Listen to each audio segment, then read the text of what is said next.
और उसी ऊर्जा को नमन करने के लिए यहाँ पे पुनः आए हैं कि हमारी जो लड़ाई है वो अभी कंप्लीट नहीं हुई है। ये तो बस शुरुआत है।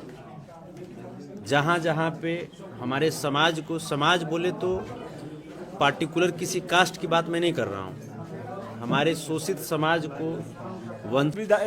सुरेंद्र जी आए हैं, फिर मैंने वो का नाम जितेंद्र भी आए हैं, सुनील राय भी आए हैं। लेकिन कोई लोग इंसाफ नहीं दिला पाए। इंसाफ क्या दिलाएंगे? सरकार है ही नहीं है तो इंसाफ क्या दिलाएंगे? उल्टा खिलाफ वो लोग जो उन लोगों पर भी केस होना चाहिए। चंदन यादव के स्वर्गीय चंदन यादव जी के घर पे आप पहुंचे हैं, क्या कुछ कहेंगे जेल से छूटते ही? एक वीर का घर है और वैसे वीर जो समाज की लड़ाई में अपने आप को शहीद किए, अपने आप को कुर्बान किए। और शहीद चंदन यादव जी के पिताजी हैं। और चूँकि हम सबसे पहले यहीं पे आए थे, जब हम घटना सुने तो यहाँ पे पहुँचे। उसके बाद सरकार द्वारा साजिशन समाजवादियों की आवाज़ को दबाने की नीयत से, शोषितों की आवाज़ को दबाने की नीयत से मुझे कैद कर लिया गया और तमाम धाराएं लगाई गई। इसके बाद हम 10 महीने के आसपास जेल में रहे और आज आप सबके समक्ष हैं। हमारे बगल में राजद से विधायक एवं पूर्व मंत्री आदरणीय अभिभावक श्री सुरेंद्र राम भैया हैं। यहाँ पे हमारे पिताजी हैं और यहाँ पे कमलेश राय जी हैं बड़े भाई, वहाँ पे मुखिया जी हैं बड़े भाई, वहाँ पे अमिताभ जी हैं, पंकज बाबू हैं, तनवीर बाबू हैं, तो तमाम लोग हैं यहाँ पे। और छपरा की इस धरती की ऊर्जा हमने देखी और उसी ऊर्जा को नमन करने के लिए यहाँ पे पुनः आए हैं कि हमारी जो लड़ाई है वो अभी कंप्लीट नहीं हुई है। ये तो बस शुरुआत है। जहाँ जहाँ पे हमारे समाज को, समाज बोले तो पार्टिकुलर किसी कास्ट की बात मैं नहीं कर रहा हूँ, हमारे शोषित समाज को, वंचित समाज को जहाँ जहाँ भी सामंती विचारधारा के द्वारा दबाने का प्रयास किया जाएगा, वहाँ वहाँ पे हम जितनी ताकत से आज के 9 महीना पहले लड़ा करते थे, 10 महीना पहले लड़ा करते थे, उसकी 10 गुनी ताकत से हम आगे भी लड़ाई जारी रखेंगे। संतोष जी, लंबे समय 10 महीना तक आप जेल में रहे और जो अपराधी थे वो कुछ महीने में ही बेल पहले चले आए थे। जो गोली मारे थे चंदन यादव को, वो पहले चले आते हैं और आप केवल मिलने आते हैं परिजनों को, तो आपको 9-10 महीना जेल में रखा जाता है। इस पर क्या कहेंगे? यही तो सरकार की विडंबना। आप देखिए, सरकार की सोच देखिए, क्योंकि है क्या कि प्रशासन को कंट्रोल कौन करती है? सरकार करती है। तो सरकार अपराधियों का संरक्षक बन चुकी है आज के डेट में। भाजपा की भाई पहले से ही नियति रही है। जो हमारे भगवान हैं आदरणीय लालू प्रसाद यादव जी, उनको किस प्रकार से प्रताड़ित करती है, और जबकि तड़ीपार महोदय को गृह मंत्री बना दिया जाता है और वो अपने आप को पाक पवित्र घोषित कर देते हैं।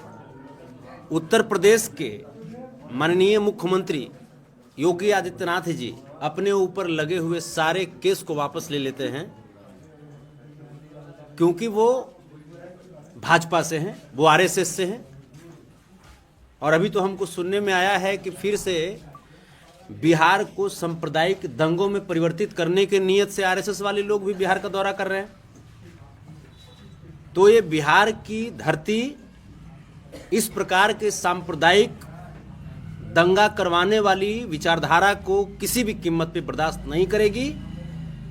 ये बुद्ध की धरती है, ये अशोक की धरती है, और बाबा साहब भीमराव अम्बेडकर द्वारा लिखे हुए संविधान में हमारे शोषितों को जो जगह दी गई है, उस अधिकार के तहत परम आदरणीय श्री लालू प्रसाद यादव जी ने समाज की जो लड़ाई लड़ी है, सामाजिक न्याय की जो लड़ाई लड़ी है, उस लड़ाई को हम लोग आगे भी बढ़ाते रहेंगे।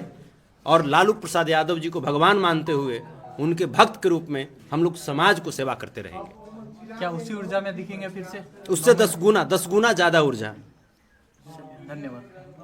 चंदन के पिताजी हैं, कुछ कहेंगे? आखिरकार जेल से जैसे ही छूटते हैं संतोष जी सीधा यहाँ आपके दरवाजे पर आ रहे हैं। हम तो क्या कहेंगे, हम तो कहेंगे कि गोली मारने वाला इसमें कितना अथी है भाजपा वाले को कि गोली मारने वाले को पहले छोड़ दिया पूरा सबूत के संगे।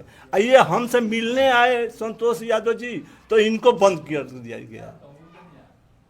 संतोष रेणु को क्या आश्वासन देंगे? आश्वासन क्या देंगे? हम मान लीजिए कहने का मतलब यही है कि हम आश्वासन यही देंगे कि बहुत बढ़िया है कि आज भी तो कम से कम मिले, बहुत खुशी की बात है। लेकिन ये जो हुआ है गोली मारने वाला पहले छूट गया, उसको छूटना चाहिए। प्रशासन सब मुच्चा मिला हुआ है। अच्छा, इंसाफ मिला कि नहीं? इंसाफ कहाँ मिला है? क्या इंसाफ मिला? कहा जाता है, बहुत सारी चर्चाएं होती है कि कहाँ मैनेज हो इंसाफ गया, मिला कि है? सारा कुछ हो गया। इंसाफ मिलने वाला अच्छा, नहीं एक है। खबर और चल रहा है कि आप लोगों के साथ मैनेज हो गया है केस। क्या मैनेज हो गया है? मैनेज कहाँ से होगा? मैनेज कैसे होगा? मैनेज होने का सवाल नहीं है।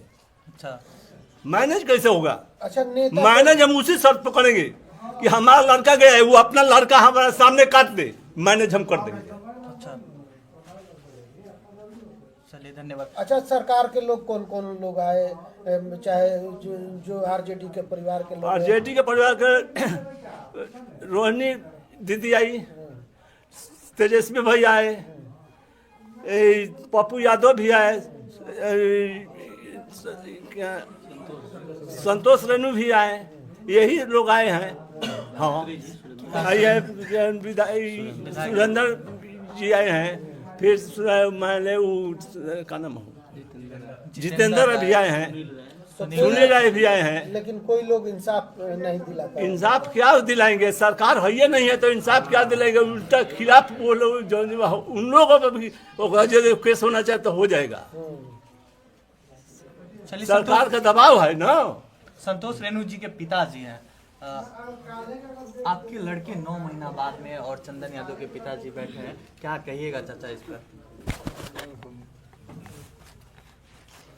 इसे बोलने में असमर्थ होते हैं क्योंकि उनकी आवाज़ पता नहीं चलेगी।